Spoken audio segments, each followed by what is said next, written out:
Excuse me. Hey, good morning. Friday morning, I think. Yeah, it's Friday. Been quite a week. It's looking to be quite a Friday. If you can't tell, there's a front coming in. It's kind of windy out here. Of course, there's still fishermen out there on the lake. And, it's what it is. There'll be some rain and some cooler weather. And I'm guessing that you didn't that you're not watching this for a weather report. But I'm going to make the best of this day, and I just pray that you do too. But that's not what I want to talk to you about. I want to tell you something that just when you think I can't do something that's more unpopular and something that will cause me to fall any further in the esteem of people that I love and admire, I feel compelled to tell you the truth about something, okay? I'm not a sports fan. I live in Alabama. Yeah, I know it's the religion.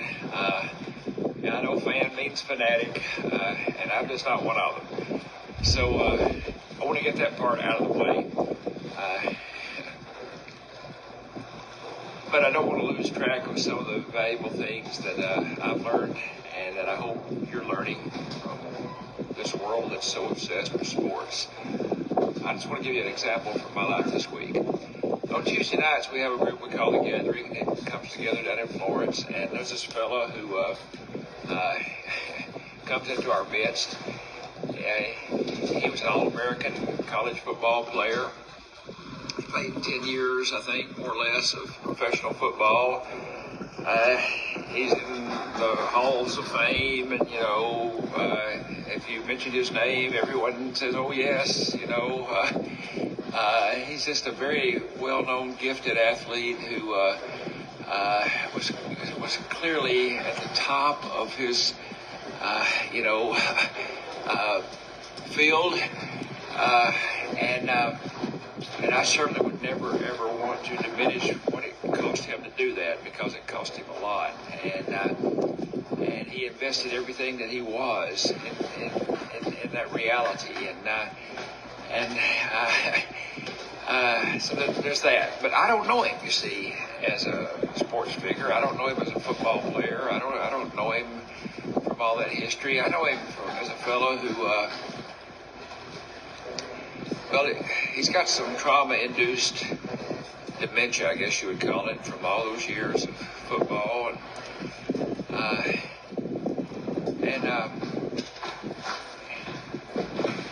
He comes into the gathering, and he sees me, and he comes over, and he hugs me.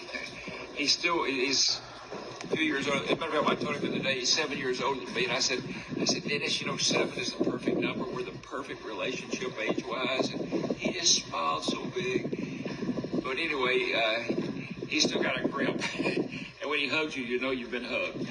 And he smiles, and he tells you how glad he is to be there and how much hope he has for the evening. And he has this gracious manner that is so accepting and gentle and loving.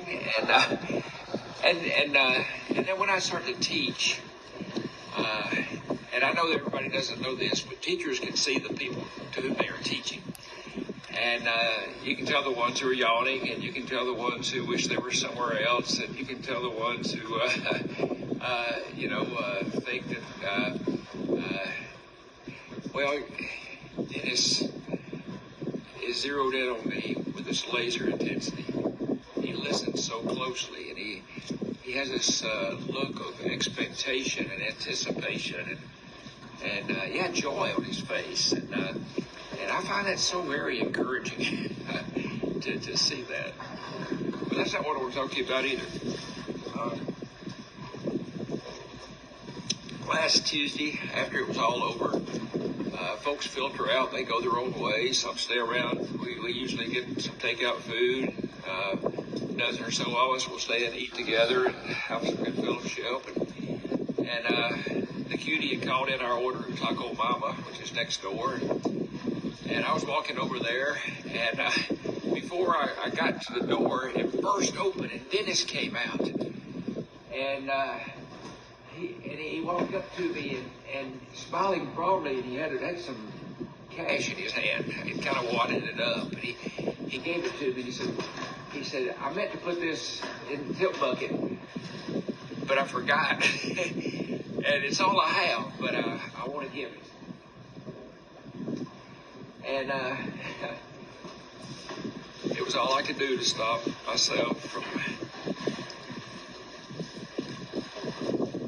crying,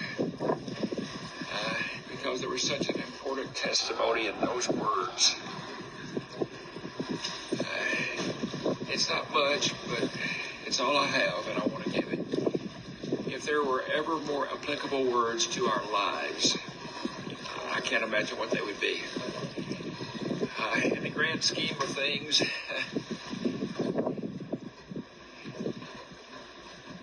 I'm not too much. Out of the billions and billions and billions of people who have lived and are living and presumably will live, I'm not even an afterthought. I know that. And if my life is invested in that, and that's some sort of recognition, some sort of achievement, all those things can easily be forgotten and eventually will be.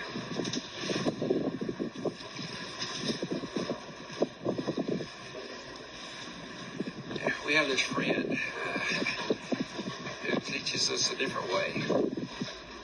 He teaches us that it's all we have, but if we give it, we'll find it. Anyone who would find their life, would hold on to their life, will lose it, but those who give their life will find it. And it'll be a life that's worth finding. And I just have this real conviction that Dennis has found his life. And it wasn't in football, as wonderful as that experience must have been, and it wasn't in his incredible family, as gorgeous, accomplished as they are, and it's in the fact that he's given it over now. He's given it up. It's all I have, but I want to give it. And that's when you find it. So I don't know. This probably doesn't mean nearly as much to any of you as it does to me, but I found something the other night when Dennis came out and pressed that wad of cash in my hand and smiled so big and thanked me and hugged me and said those words. That's all there is, but I'm going to give it. And this peace descended on both of us. And we put our arms around each other and we walked into Taco Mama.